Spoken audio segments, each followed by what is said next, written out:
अस्सलाम वालेकुम नाज़रीन, नया पाकिस्तान के साथ मैं हूं आपकी होस्ट प्रिया हनीफ। रोज़ की तरह आज भी मैं लाई हूं मज़े मज़े के सवाल। और मेरा सवाल ये है कि पैदल चलते चलते एक आदमी की बाइक का टायर पंचर हो गया है और वो ऐसी सड़क पे है जहां पर कोई लिफ्ट मिलना मुमकिन नहीं है, तो वो क्या करेगा? मैं जाती हूँ लोगों के पास और जानती हूँ कि वो क्या जवाब देते हैं।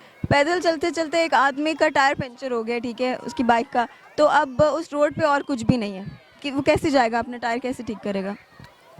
यानी पैदल चलते चलते उसका बाइक का टायर पंक्चर हो गया है, तो वो पैदल कैसे जाएगा? वो कैसे जाएगा? आसपास कोई कन्वेंस नहीं है और उसने टायर को ठीक करना है, तो कैसे जाएगा? वो डेफिनेटली बाइक को लेके जाएगा और पैदल ही बाइक के साथ जाएगा। लेकिन वो तो पैदल जा रहा था। यस, तो टायर तो पंक्चर है ना, तो उस पर तो नहीं बैठ सकता ना बाइक पे। पैदल चलते चलते कैसे टायर पंचर हो सकता है? बाइक उसके साथ थी ना।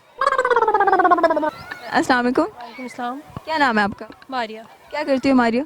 House wife. House wife. अच्छा, चलिए मैं आपसे एक सवाल पूछती हूँ। एक आदमी है, ठीक है, पैदल चलते चलते उसका टायर पंचर हो गया। अब बताएं वो क्या करेगा? उस रोड पे और कोई कन्वेंस भी नहीं है और कोई गाड़ी भी नहीं है आसपास।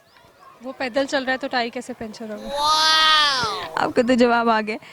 पैदल चलते चलते, बस मेरा सवाल ये था, पैदल चलते चलते टायर पंचर हो गया। और हमारे सवाल का जवाब ये है कि वो बंदा तो पैदल जा रहा था, तो उसका कोई टायर पंचर ही नहीं हो सकता।